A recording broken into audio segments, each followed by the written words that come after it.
Okay, today we're going to be calculating Fourier series coefficients using algebra um, uh, numerically, as opposed to using the standard integrals. So we will start with a statement. We can use algebra to solve for finite number of Fourier coefficients. We will start with our signal here, which is a bar, a bar, a bar, a bar, a bar, a bar. So we have our signal here.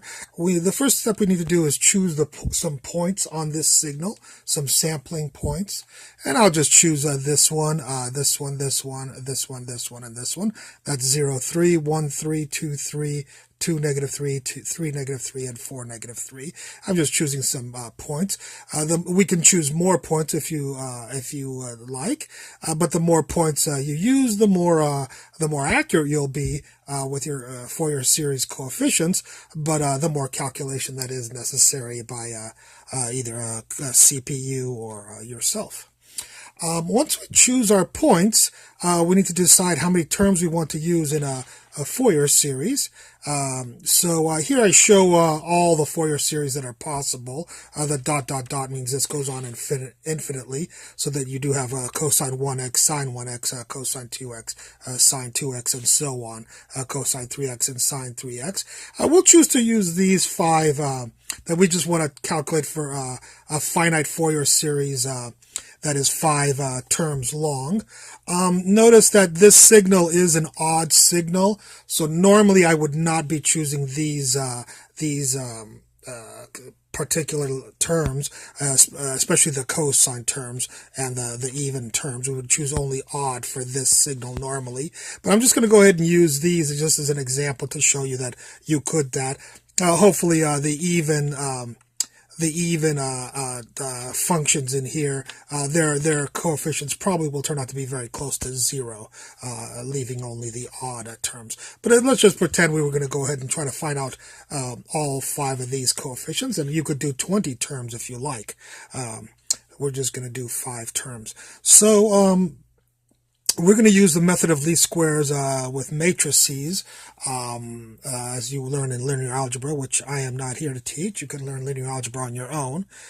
This is more to teach you how to use calculate Fourier series coefficients using a linear algebra. So if you're familiar with linear algebra, you know that the coefficient in front of the A is a 1.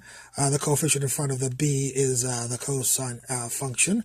Here's your sine function and your cosine 2x function and your sine 2x function.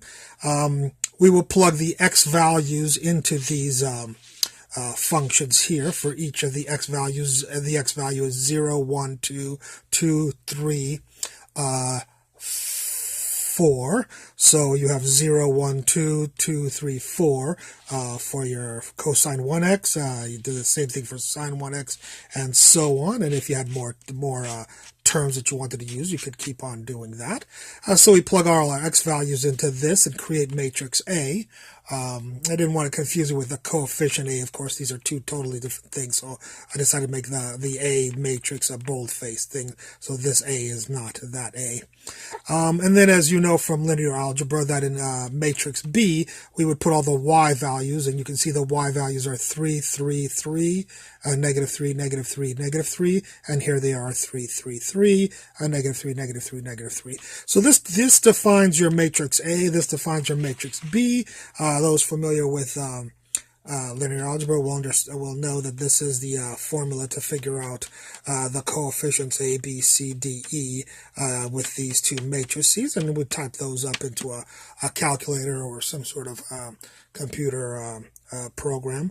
And once we type that up and calculate the x matrix, the x matrix will give us the A, B, C, D, E, F coefficients, and we can create our Fourier series function for this signal. So that's about it. I hope you enjoyed the lecture, and I look forward to any comments you have concerning it. Thank you very much.